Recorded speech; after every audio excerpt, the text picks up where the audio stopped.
Hi friends, engineering students, మీకు కూడా ఇలాంటి కన్ఫ్యూజన్ ఉందా? కాలేజ్ సబ్జెక్ట్స్ చదవాలా, లేకుంటే కోడింగ్ నేర్చుకోవాలా, లేదా ప్లేస్మెంట్స్కి ప్రిపేర్ అవ్వాలా అని చెప్పేసి. సో చాలామంది ప్లానింగ్ లేకపోవడం వల్ల ఈ 4 years కంప్లీట్ అయిపోయాక రిగ్రెట్ అనేది ఫీల్ అవుతారు. కానీ ఒక సింపుల్ రోడ్ మ్యాప్ అనేది ఫాలో అయితే చాలు. సో మీ CGPAతో మెయింటైన్ చేస్తూ కోడింగ్ కూడా నేర్చుకోవచ్చు. అంటే టైం అనేది ఎలా సేవ్ చేసుకోవాలి, ఓకే, మీ బీటెక్ కాలేజెస్లో స్టడీస్కి, కోడింగ్కి, ప్లేస్మెంట్స్కి మూడింటికి ఎలా టైంని దేనికి ఎక్కువ ఇంపార్టెన్స్ ఇవ్వాలని చెప్పేసి. సో ఈ వీడియోలో నేను practical schedule, semester wise planning, weekend strategy, placement preparation అన్నీ ఈ వీడియోలో నేను సింపుల్గా తెలుగులోనే ఎక్స్ప్లెయిన్ చేస్తాను. అస్సలు స్కిప్ చేయకుండా ఎండ్ వరకు చూసేయండి. అలానే మీ ఫ్రెండ్స్కి షేర్ చేయడం మాత్రం మర్చిపోవద్దు.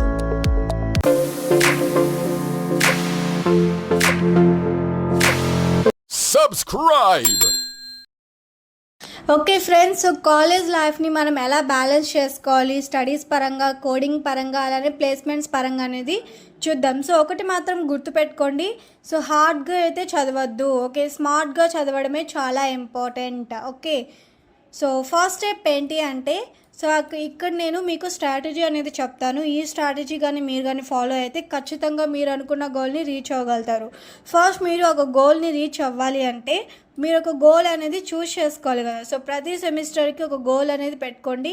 అంతేగాని చాలామంది ఎలాంటి బిగ్గెస్ట్ మిస్టేక్ చేస్తారు అంటే Python, Java, AI, DSA, cyber security, ఇలా చాలా లాంగ్వేజెస్ అన్నీ ఒకేసారి స్టార్ట్ చేస్తారనమాట. అంటే ఈరోజు నాకు అన్నీ ఫటాఫటా అయిపోవాలి అని చెప్పేసి. సో అలా అనుకోవద్దు, ఓకే. అప్పుడు ఫైనల్ రిజల్ట్ ఏమవుతుంది, హాఫ్ నాలెడ్జ్ ఉంటుంది, అంతే కదా. అంటే మీరు అన్నీ ఒకేసారి చదవడం వల్ల మీ నాలెడ్జ్ కూడా అలానే హాఫ్గా ఉంటుంది. సో మీరేం చేయాలి, ఒక సెమిస్టర్కి ఒక మెయిన్ గోల్ అనేది పెట్టుకుంటే సో దానిపైన ఫోకస్ చేసి స్కిల్స్ అనేవి బిల్డప్ చేసుకోండి. So then move to next, okay. అంటే ఒకటి తర్వాత ఇంకో దానికి వెళ్ళండి, అంతేకాని అన్నీ ఒకేసారి చేయాలని చెప్పేసి అలా మొండిగా కూర్చొని ట్రై చేయొద్దు. సో నేను ఇక్కడ సెమిస్టర్ వైజ్గా మీకు ప్లానింగ్ అనేది ఇస్తాను, చూడండి. సో సెమిస్టర్ 1లో మీరు C ప్రోగ్రామింగ్ పైన, అలానే కమ్యూనికేషన్ పైన ఫోకస్ చేయండి, నేర్చుకోండి, ఓకే. అలానే సెమిస్టర్ 2లో DSC పైన ఫోకస్ చేయండి. సో సెమిస్టర్ 3లో వెబ్ డెవలప్మెంట్ పైన ఫోకస్ చేయండి. అలానే సెమిస్టర్ 4లో ప్రాజెక్ట్స్ ప్లస్ GitHub అనమాట. అంటే మీరు చేసిన ప్రాజెక్ట్స్ అన్నీ కూడా GitHubలో ఎలా పోస్ట్ చేయాలి, ఏంటి, అవన్నీ కూడా తెలుసుకోండి. ఇంకోటి సెమిస్టర్ 5లో ఇంటర్న్షిప్స్, అలానే రెజ్యూమ్స్. అంటే చాలా ఇంటర్న్షిప్స్ ఉంటాయి కదా, అప్లై చేయండి, ట్రై చేయండి. ఇంటర్న్షిప్స్కి సర్టిఫికేట్స్ వస్తుంది. కొన్ని ఇంటర్న్షిప్స్ అయితే మనకు స్టైఫండ్ కూడా ఉంటుందన్నమాట. అంటే ఎవ్రీ మంత్ కూడా మనకు మనీ అనేది ఇస్తారు కొన్ని ఇంటర్న్షిప్స్, ఓకే. అలానే రెజ్యూమ్ అనేది బిల్డప్ చేసుకోండి. రెజ్యూమ్ ఎలా క్రియేట్ చేసుకోవాలి, ఎలా ఉంటే మనం షార్ట్ లిస్ట్ అవుతాము అనే దానిపైన ఫోకస్ చేయండి. ఇంకోటి సెమిస్టర్ 6 అనేది ప్లేస్మెంట్స్. సో ప్లేస్మెంట్స్ అనేది ఇంకా మనకు వచ్చేసింది ఫైనల్ స్టేజ్. సో ఈ ప్లేస్మెంట్స్లో మీరేం చేయాలి, ఇంటర్వ్యూకి ఎలా ప్రిపేర్ అవ్వాలి, ఓకే, ఎలా ప్రిపేర్ అయితే మనం సెలెక్ట్ అవుతాము అనే దానిపైన ఫోకస్ చేయండి, ఓకే. సో ఈ విధంగా ప్రతి ఒక్క సెమిస్టర్కి ఒక గోల్ కానీ పెట్టుకున్నట్లయితే ఆ గోల్ రీచ్ అయ్యాక నెక్స్ట్ గోల్కి వెళ్ళండి. అంతేకాని అన్ని గోల్స్ ఒకేసారి అయిపోవాలని చెప్పేసి అలా ఉండొద్దు, ఓకే. సో నెక్స్ట్ స్టెప్ 2 ఏంటి అంటే, సో వీక్లీగా మీరు స్టడీ ప్లానింగ్ అనేది చాలా ఇంపార్టెంట్. ఒక ప్లానింగ్ లేనిది మనకి ఏది ఉండదు. ఒక హౌస్ కన్స్ట్రక్షన్ చేయాలి అన్నా కానీ ఫస్ట్ మనం ప్లానింగ్ అనేది ఉంటుంది కదా. సో ప్లానింగ్ అనేది చాలా ఇంపార్టెంట్. సో కాలేజ్ అంటే క్లాస్ రూమ్స్లో మీరు చాలామంది బంక్ కొడతారు, అటెండెన్స్ని నెగ్లెక్ట్ చేస్తూ ఉంటారు. కానీ అటెండెన్స్ అనేది ఎంత ఇంపార్టెంటో మీకు ఇప్పుడు తెలీదు, ఓకే. అంటే మీ అటెండెన్స్ బేస్ పైన కూడా మీకు మార్క్స్ అనేది వేయడం జరుగుతుందన్నమాట, ఓకే. సో క్లాసెస్కి రెగ్యులర్గా అటెండ్ అవ్వండి. అలానే అసైన్మెంట్స్ కంప్లీట్ చేసి ఆ టైంకి సబ్మిట్ చేయండి. ఇంకోటి 1-2 hours కోడింగ్ అనేది ప్రాక్టీస్ చేయండి డైలీ కన్సిస్టెన్సీతో. అలానే లెర్నింగ్ న్యూ స్కిల్స్, సో కొత్త స్కిల్స్ అన్నీ కూడా నేర్చుకోవడానికి ట్రై చేయండి. ఏదో నేర్చుకున్నామని కాకుండా డెప్త్గా నేర్చుకోవడానికి ట్రై చేయండి, ఓకే. అలానే రియల్ ప్రాజెక్ట్స్ అనేవి బిల్డ్ చేయండి. పోర్ట్ఫోలియో అని చెప్పేసి ఒక స్టూడెంట్ కాలేజ్ మేనేజ్మెంట్ సిస్టమ్, ఒక వెబ్సైట్స్ ఇలా క్రియేట్ చేసి మీ GitHubలో పోస్ట్ చేసుకోండి, ఓకే.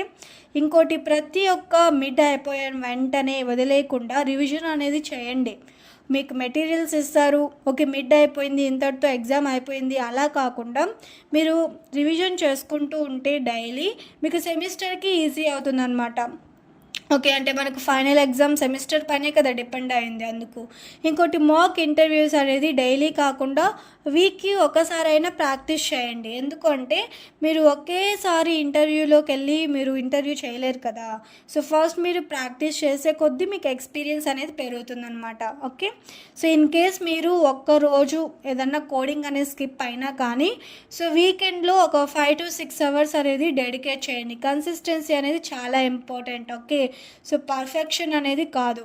అంటే మీరు ఎంత పర్ఫెక్ట్‌గా ఉన్నా కానీ కన్సిస్టెన్సీ లేకపోతే వేస్ట్ కదా! సో, నేను చెప్పే ఫార్ములా ఏంటి అంటే సో, మీరు చాలామంది ఏమనుకుంటారంటే రోజు చదివితే ఏముంది అని అనుకుంటారు. కానీ రోజు చదవడం వల్ల మీ ప్రోగ్రెస్ అనేది పెరిగి అదే మీకు ఒక రోజుకి ఒక బిగ్ సక్సెస్ అనేది ఇస్తుంది. అంటే జాబ్‌కి మీరు ఎలిజిబుల్ అయ్యేదానికి చాలా హెల్ప్ అవుతుందనమాట. ఓకే. సో, మీరు వీక్లీ ఒక ప్లాన్ అనేది వేసుకొని ఓకే ఈ వీక్ నేను ఇవన్నీ కూడా కంప్లీట్ చేయాలి. సో, ఇది నా గోల్ అని చెప్పేసి అలా ప్లాన్ చేసుకోండి. ఒక ప్లానింగ్ ఉంటే మీ మైండ్ అనేది ఆ ప్లానింగ్ పైనే షిఫ్ట్ అవుతుందనమాట. అదే ప్లానింగ్ లేకుండా ఏం లేకుండా ఉంటే ఎలా ఉంటుంది? గాలికి తిరిగినట్టు ఉంటుంది. అంతే కదా! ఓకే. నెక్స్ట్ స్టెప్ 3 చూస్తే maintain good CGPA and build skills. So, చాలామంది ఏమనుకుంటారంటే మార్క్స్ ఏముంది స్కిల్స్ నేర్చుకుంటే సరిపోతుందని చెప్పేసి ఇలా మైండ్ సెట్తో ఉంటారు. కానీ మనకు స్కిల్స్ ఎంత ఇంపార్టెంటో సీజీపీఏ కూడా అంతే ఇంపార్టెంట్. ఎందుకంటే companies first resume short list టైంలో సీజీపీఏ చూస్తాయి. అంతే కదా! ఇప్పుడు lakhs of members, lakhs of members resumes అనేవి అప్లై అంటే ఒక్క జాబ్కి ల్యాక్స్ ఆఫ్ మెంబర్స్ అప్లై చేస్తూ ఉంటారు. వాళ్ళందరినీ ఎలా షార్ట్ లిస్ట్ చేస్తారు? సో, రెజ్యూమ్ ద్వారా అనమాట. ఓకే. Through resume. సో, రెజ్యూమ్లో మీరు షార్ట్ లిస్ట్ అవ్వాలి, మీరు క్వాలిఫై అవ్వాలి అంటే ఫస్ట్ చూసేది వాళ్ళు మీ సీజీపీఏ. సీజీపీఏ అంటే మీ మార్క్స్ అనమాట. ఓకే.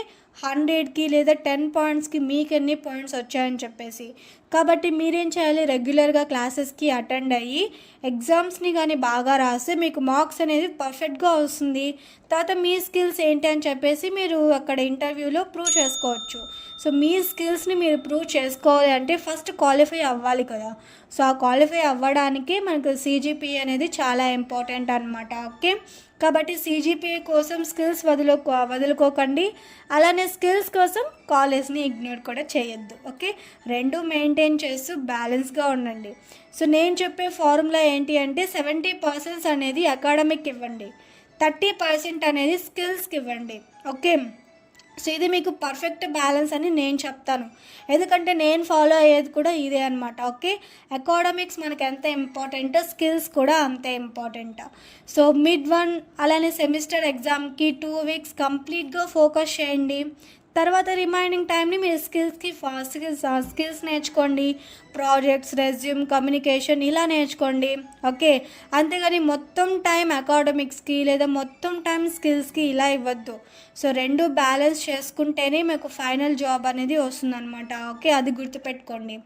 సో, ఫైనల్గా సక్సెస్ ఫార్ములా నేను చెప్పేది ఏంటంటే క్లియర్ గోల్ పెట్టుకోండి, డైలీ కోడింగ్ అనేది స్టార్ట్ చేయండి, అలానే రియల్ ప్రాజెక్ట్స్ పైన ఫోకస్ చేయండి. ఎలాంటి ప్రాజెక్ట్స్ చేస్తే మనకు జాబ్ అనేది ఈజీగా వస్తుంది అని చెప్పేసి.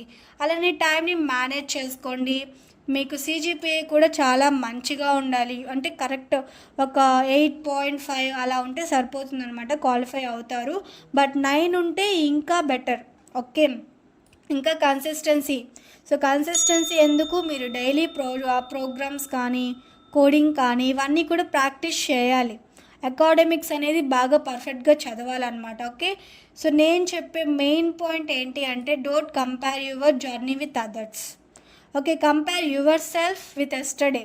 ఓకే. ప్రతి ఒక్కరితో కంపేర్ చేయొద్దు. వాళ్ళు అది నేర్చుకున్నారు, నేను ఇది నేర్చుకోలేకపోతున్నాను అని చెప్పేసి.